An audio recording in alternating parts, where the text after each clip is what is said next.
La grâce et la paix vous sont données de la part de Dieu, notre Père, et de Jésus-Christ, notre Seigneur.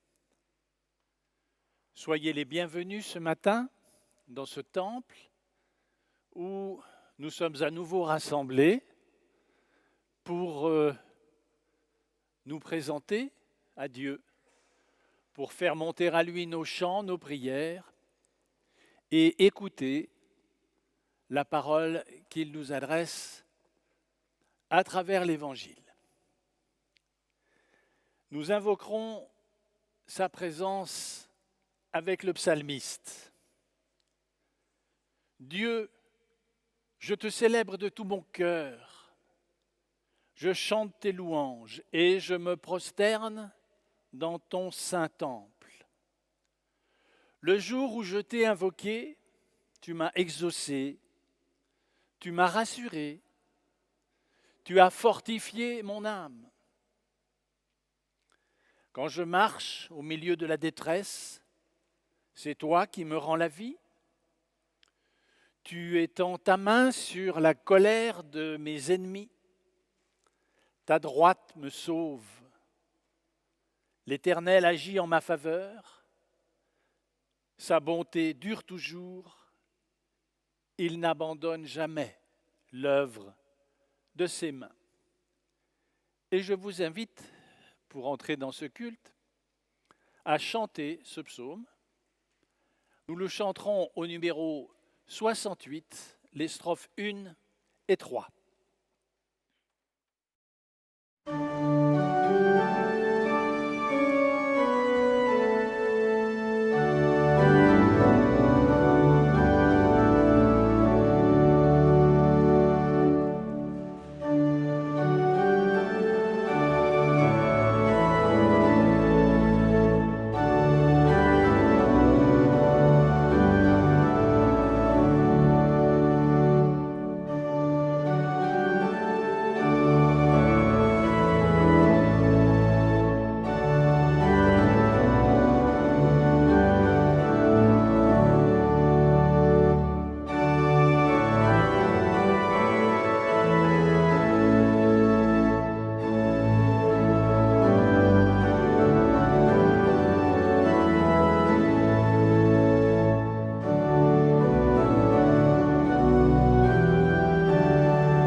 Rappelons-nous comment Jésus-Christ a confirmé, résumé la loi de Dieu dans l'Évangile. Le Seigneur ton Dieu est unique et tu l'aimeras de tout ton cœur, de toute ton âme et de toute ta pensée. C'est là le premier et le grand commandement. Et voici le second qui lui est semblable. Tu aimeras ton prochain comme toi-même. De ces deux commandements dépendent toute la loi et les prophètes. Je vous invite à la prière.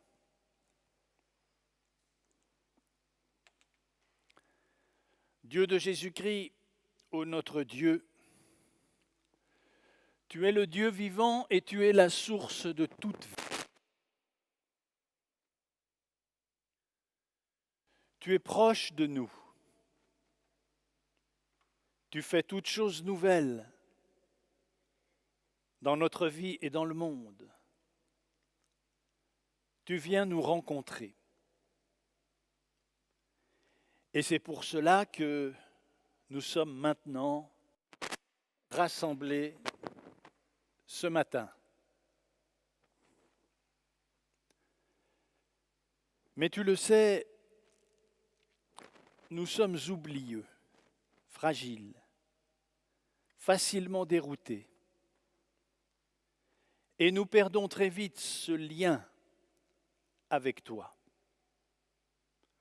Au point d'en venir à penser parfois que tu nous as abandonnés, que notre sort t'indiffère. Seigneur notre Dieu, pardonne ce manque de confiance et ce manque d'espérance. Par ton Saint-Esprit, suscite en nous la certitude de ton action. Puisque tu as fait alliance au siècle des siècles avec les hommes et les femmes qui peuplent ce monde. Concentre nos esprits vers celui qui, par la croix, a établi la paix suprême qu'aucun bouleversement ne pourra jamais plus affecter. Par Jésus-Christ, Amen. Et je vous invite à chanter la première strophe du numéro 35. Après les paroles de grâce et la confession de foi, nous chanterons la deuxième strophe de ce même cantique.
Dieu veut nous faire à tous miséricorde, ainsi que l'écrit la première épître de Jean.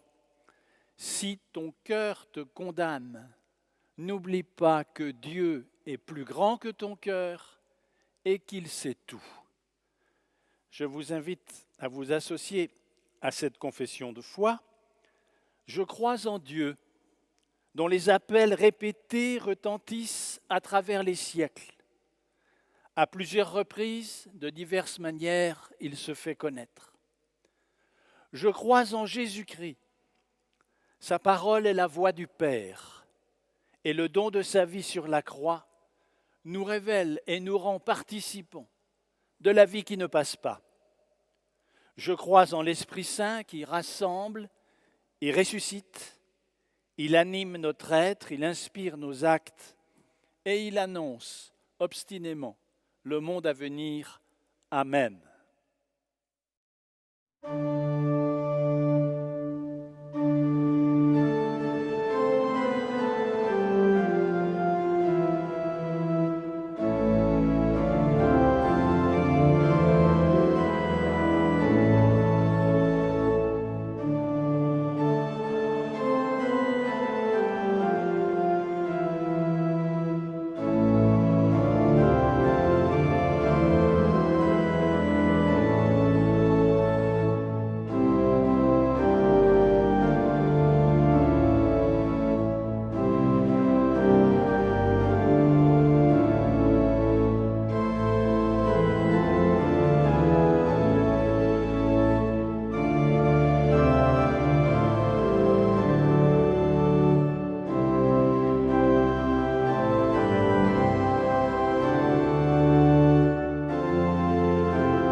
J'ai choisi ce matin de rester avec vous dans l'univers mental et spirituel de l'Évangile selon Jean, en me posant cette question qui est à la fois simple et pas si simple que ça.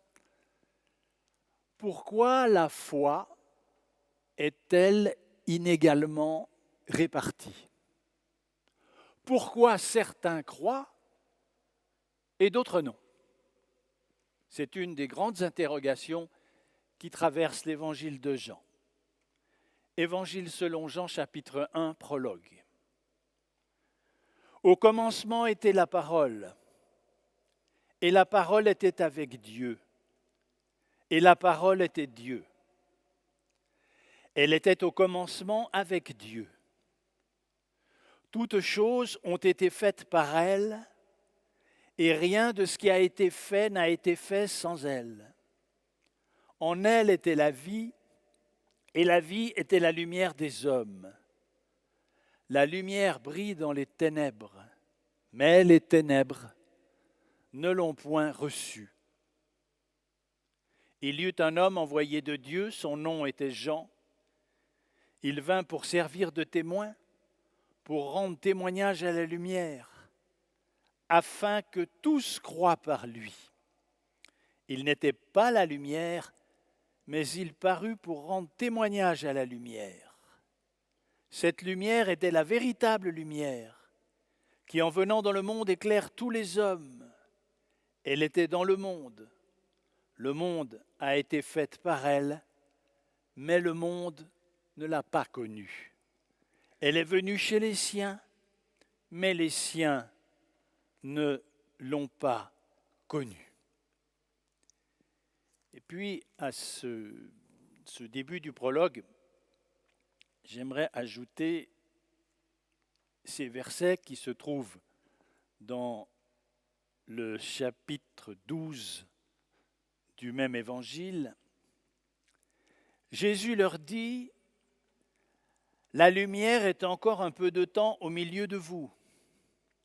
Marchez pendant que vous avez la lumière, afin que les ténèbres ne vous surprennent point. Celui qui marche dans les ténèbres ne sait pas où il va. Pendant que vous avez la lumière, croyez en la lumière, afin que vous soyez des enfants de lumière. » Jésus dit ces choses malgré tant de miracles qu'il avait faits en leur présence. Ils ne croyaient pas en lui, afin que s'accomplisse la parole d'Ésaïe le prophète: « Qui a cru à notre prédication ?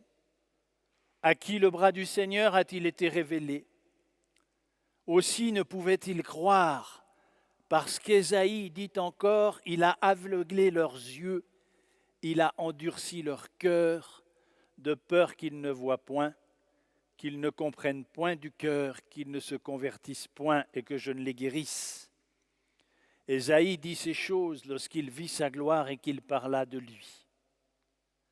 Or Jésus s'est écrié: « Celui qui croit en moi, croit non pas en moi, mais en celui qui m'a envoyé.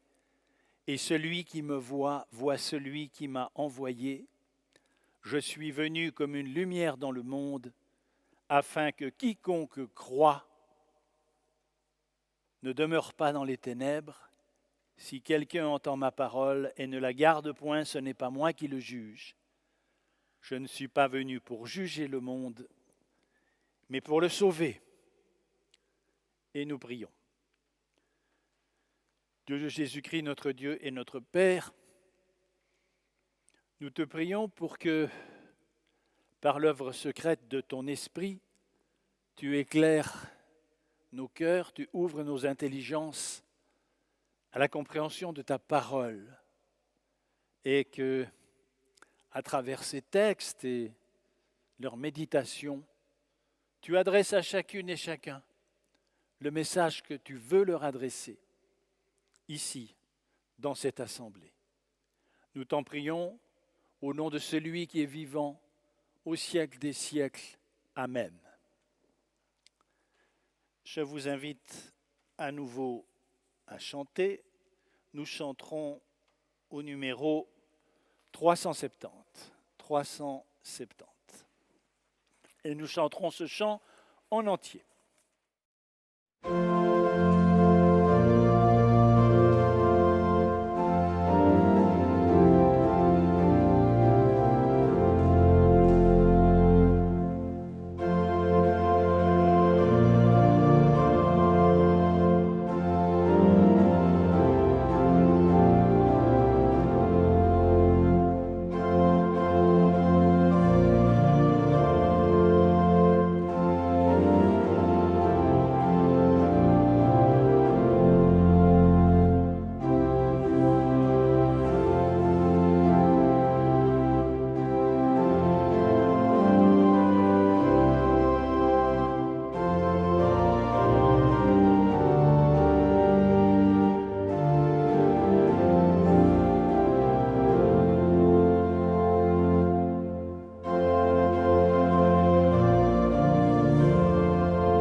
Le prologue de l'évangile de Jean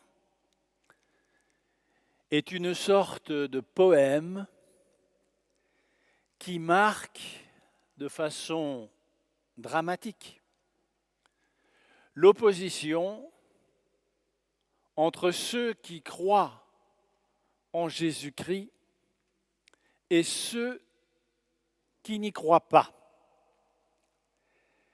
Cette opposition traverse l'Évangile tout entier, au point qu'on a pu parler d'un évangile de la non-foi autant que d'un évangile de la foi. Les ténèbres de la non-foi, ils combattent sans cesse la lumière de la foi. La lumière brille dans les ténèbres, mais les ténèbres ne l'ont pas accueillie.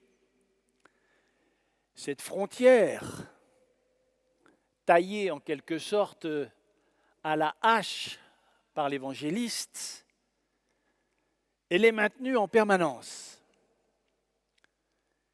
Elle est tellement catégorique, tellement appuyée, qu'on a un peu de la peine à s'y reconnaître aujourd'hui. Disons qu'elle est, pour le moins, d'une utilisation malaisée. Il faut se rappeler d'abord que ça n'est pas le Christ en personne qui parle ici, dans ce prologue, mais un certain Jean, non pas Jean-Baptiste, mais Jean l'évangéliste, au tournant du 1er siècle. À cette époque, ça n'est pas inutile de le mentionner, le fossé existant entre les Juifs et les chrétiens est devenu infranchissable. En face de l'évangéliste se tient la génération qu'on appelle la génération de Yavné. Yavné est une petite ville côtière où se sont réfugiés, après la destruction du temple de Jérusalem par les légions romaines, un petit groupe d'érudits qui doit relever un défi historique: reconstruire théologiquement et rituellement le judaïsme après cette catastrophe majeure qu'est la disparition du sanctuaire et la disparition du clergé, du grand prêtre et de sa hiérarchie. Les sages de Yavné, c'est le nom qu'on leur donne, vont définir de grandes lignes qui durent jusqu'à nos jours, qui sont les lignes suivies par le judaïsme moderne. Leurs concurrents directs, ce sont les chrétiens. Les chrétiens ont vu, dans les malheurs qui se sont abattus sur Israël, un signe de Dieu et une invitation à prendre le leadership religieux. Nous sommes en pleine polémique sur la question de savoir qui est véritablement Jésus de Nazareth. Oui ou non, est-il celui dont il est question chez les prophètes? La lumière brille dans les ténèbres, mais les ténèbres ne l'ont point reçu. On devine là derrière une fin de non-recevoir. Et cet affrontement va amener Jean à développer sa propre conception de la foi, et donc de ce qui n'est pas la foi, et que j'appelle par commodité la non-foi. La première caractéristique de la foi, c'est qu'elle est reçue. Ça n'est pas une création spontanée de l'homme. Elle ne vient pas de nos bonnes dispositions éventuelles. Elle n'est pas une construction de notre esprit. Elle n'est pas non plus produite par quelques miracles éblouissants. Spécialement dans cet évangile, Jésus se montre très réservé vis-à-vis des miracles. Il sait mieux que les autres que les miracles n'ont jamais fait vraiment bouger les choses. La foi n'est pas non plus établie par je ne sais quelle preuve. Parce que, bien évidemment, et je l'ai répété souvent, si la foi pouvait être établie par des preuves, eh bien, ce serait un nouveau chapitre des sciences naturelles qui prendrait sa place à côté du chapitre de la gravité universelle, par exemple. C'est l'Esprit de Dieu qui fait émerger les croyants. Tout comme c'est l'Esprit de Dieu, en tout cas Jean le dirait, qui nous rassemble tous ici ce matin. Nul ne vient à moi si mon Père ne l'attire. Nous sommes des attirés. Ce n'est pas nous qui choisissons Dieu, mais c'est Dieu qui nous choisit. Dans un premier temps, Dieu appelle. Dans un second temps, l'homme répond. ou pas. Il nous est dit ensuite que la foi est inégalement répartie. Vous me direz que ça, c'est un constat de simple bon sens. Il y a ceux qui croient, qui revendiquent le titre de chrétien et que plus ou moins on croise dans les églises, pas exclusivement, mais quand même, c'est plutôt là qu'on les trouve. Je laisse de côté ceux qui ont d'autres croyances. Et il y a ceux qui ne croient pas.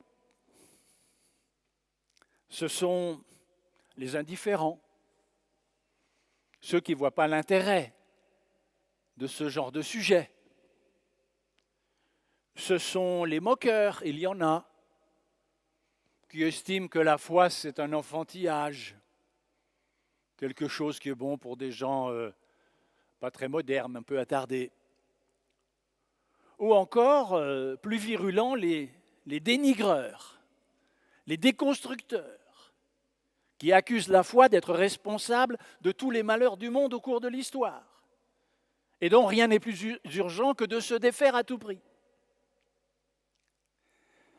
Je n'oublie pas une gamme intermédiaire plus intéressante, qui est celle de ceux qui s'interrogent,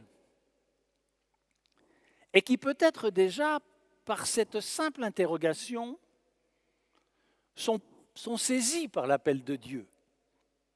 Ceux qui voudraient croire, mais qui ont l'impression de ne pas pouvoir y arriver.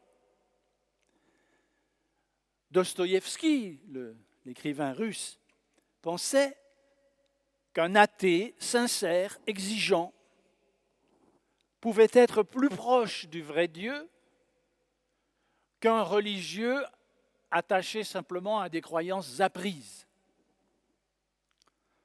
Un athée peut parfaitement être obsédé par Dieu. Son athéisme n'annule pas. Si je prends une comparaison, c'est comme l'absence d'une femme n'empêche pas celui qui l'aime d'y penser de façon douloureuse.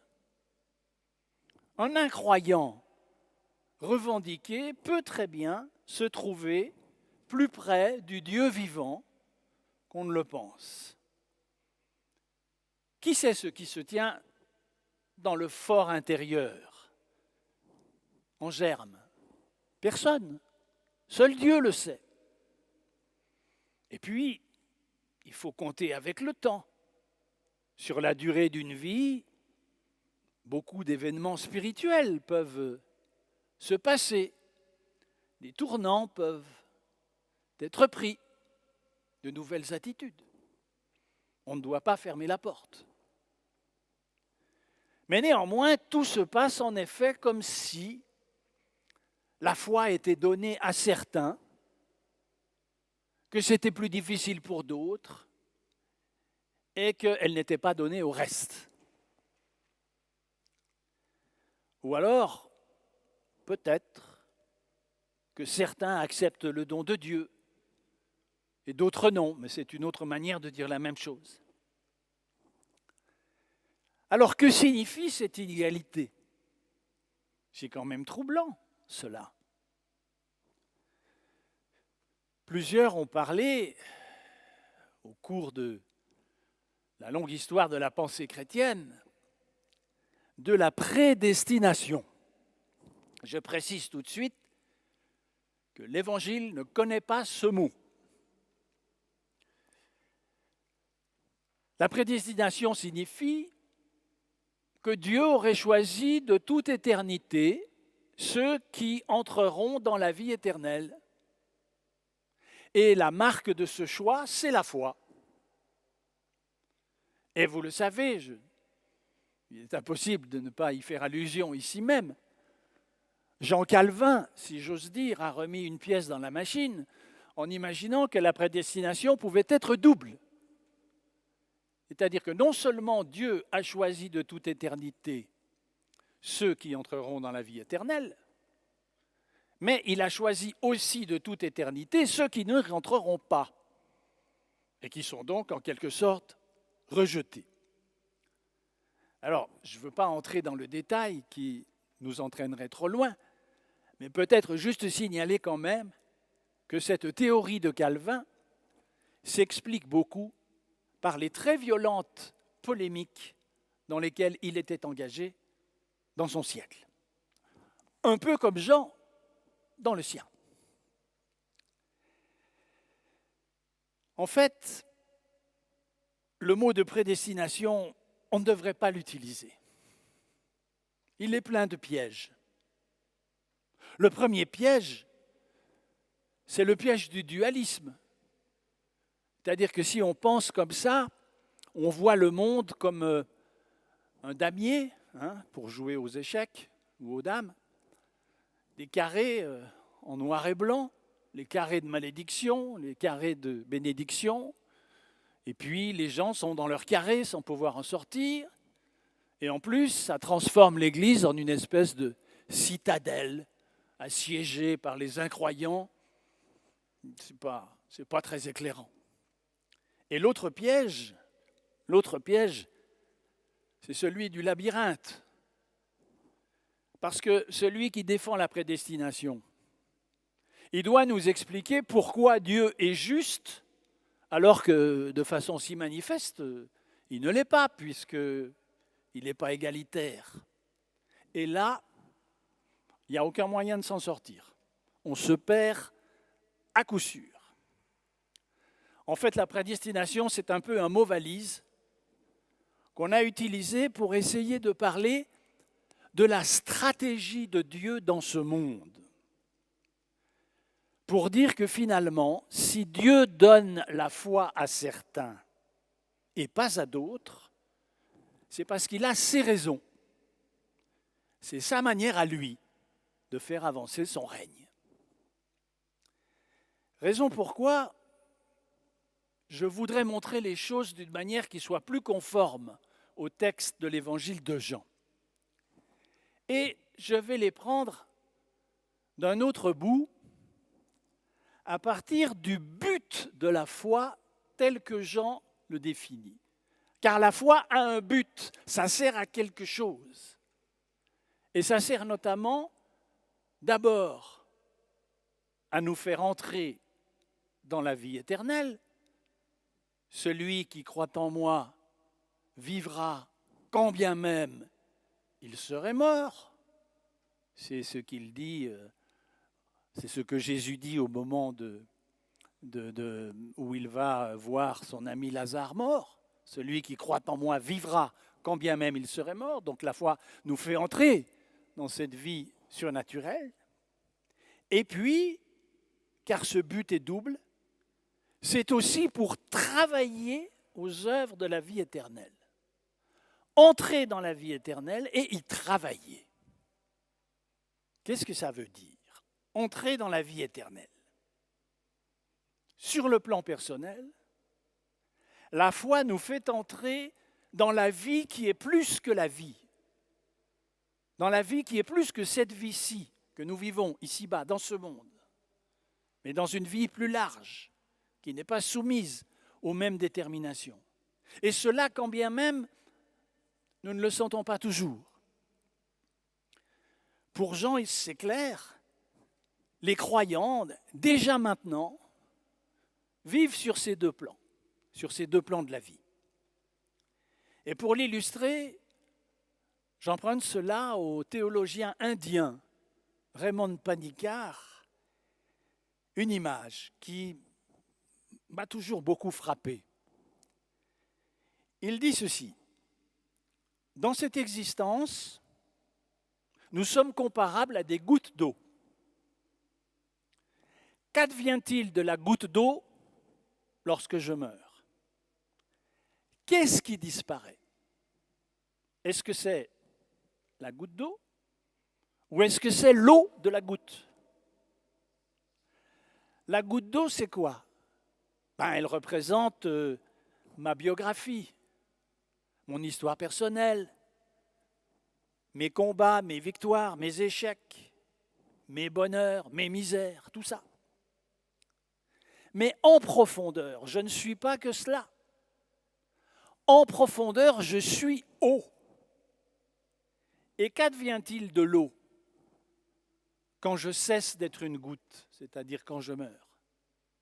Rien de particulier. L'eau retourne à l'océan de vie infinie à laquelle elle appartient et que Jean appelle la vie éternelle. Pendant notre vie terrestre, nous avons à nous réaliser comme eau. Et c'est ce que nous faisons ici. La foi, ça sert à ça. Ça sert à réaliser en nous ce qui est bien plus que nous. Cette vie avec un grand V qui est bien plus que notre petite vie avec un petit v. La foi sert à ça. C'est l'un des buts. Mais il y a l'autre but. C'est qu'une fois qu'on a posé ceci, il reste encore, dit Jean, à travailler aux œuvres de la vie éternelle. Qu'est-ce à dire? C'est-à-dire que la foi n'est pas donnée pour une consommation égoïste,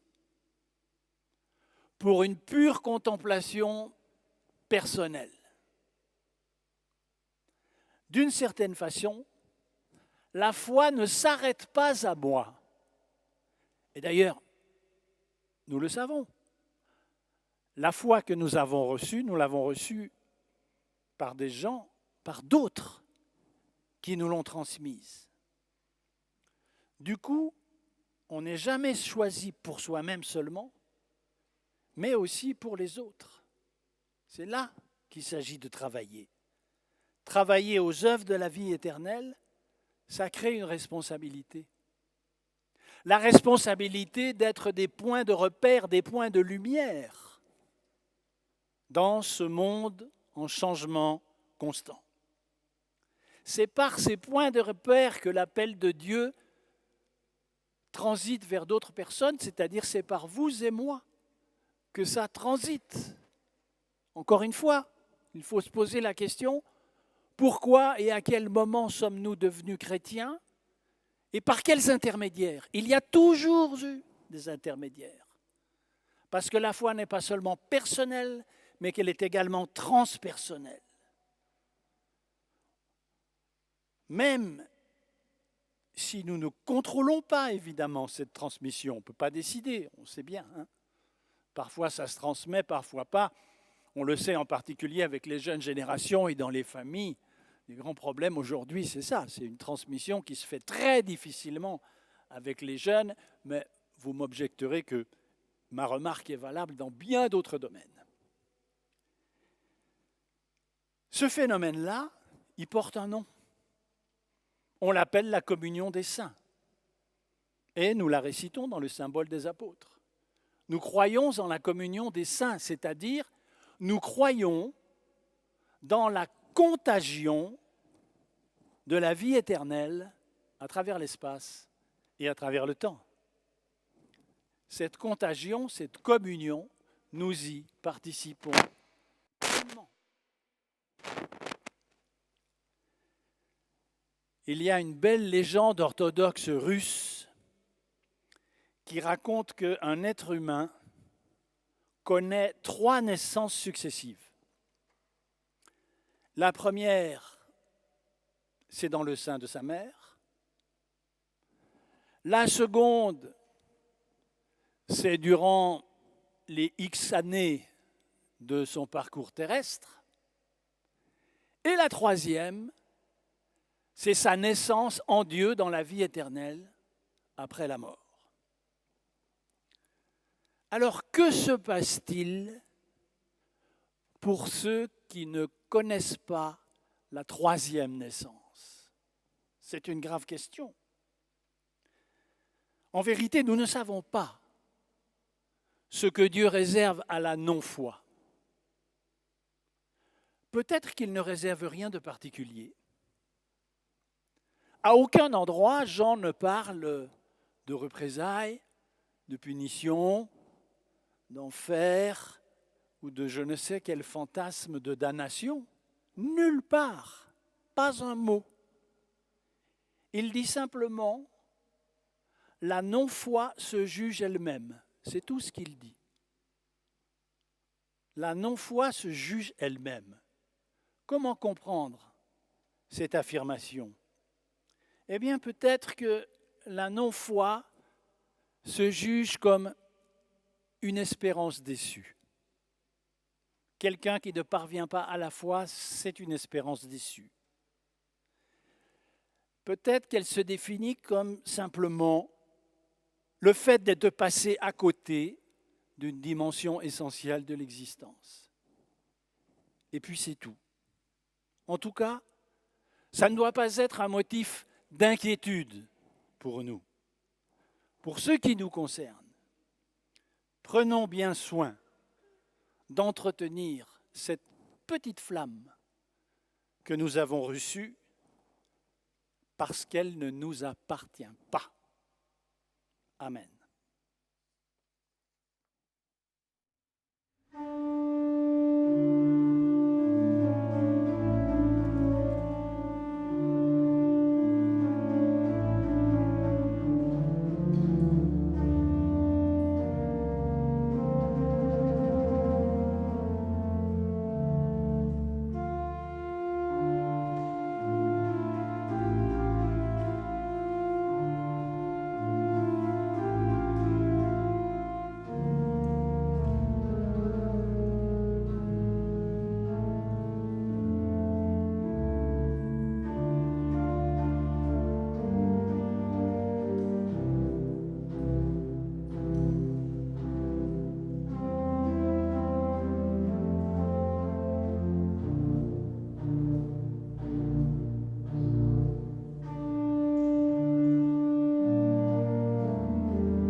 Je vous invite à la prière d'intercession.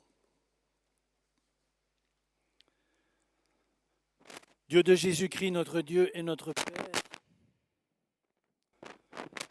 nous voulons te bénir pour tout ce que tu nous as déjà donné, pour la communion des frères et sœurs en Christ, pour ta parole vivante, lumière, nourriture et vie, que ton amour nous a donné. Nous te bénissons. Pour cet être nouveau que tu fais naître en nous un peu plus chaque jour, nous te bénissons. Et maintenant, nous voulons penser devant toi à tous ceux, toutes celles que l'amour du Christ a confiés à notre amour. nous te les nommons dans le secret de nos cœurs. Seigneur, sois avec eux. Aide-nous à ne pas oublier ceux qui souffrent, les solitaires, ceux qui ont le cœur lourd. Nous te prions, Seigneur, donne-nous un cœur de chair et des mains qui se tendent vers Dieu. Par Jésus-Christ, Amen.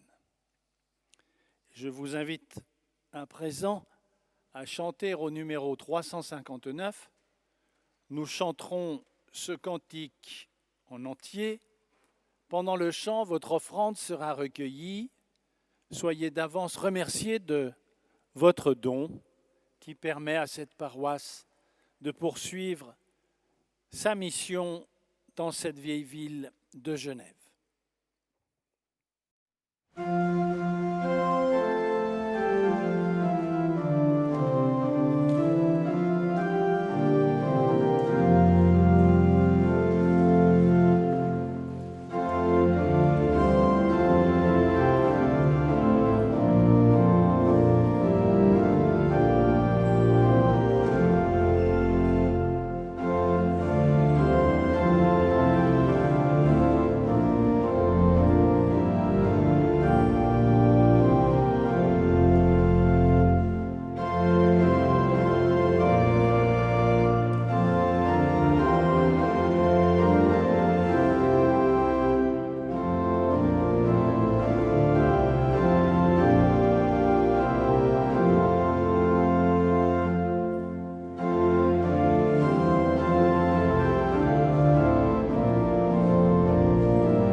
D'une seule voix, faisons monter vers Dieu la prière que Jésus a enseignée aux disciples.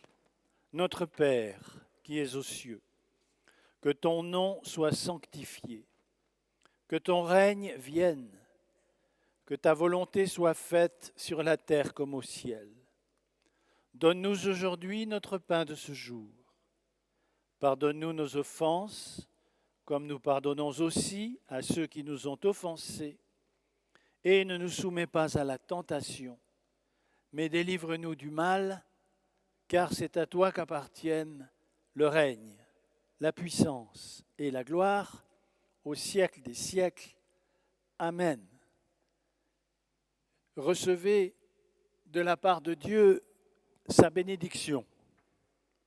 Que l'amour de Dieu, notre Père, que la grâce manifestée en Jésus-Christ et la communion du Saint-Esprit soit avec chacun et chacune d'entre vous. Allez dans la paix qui surpasse toute intelligence. Amen.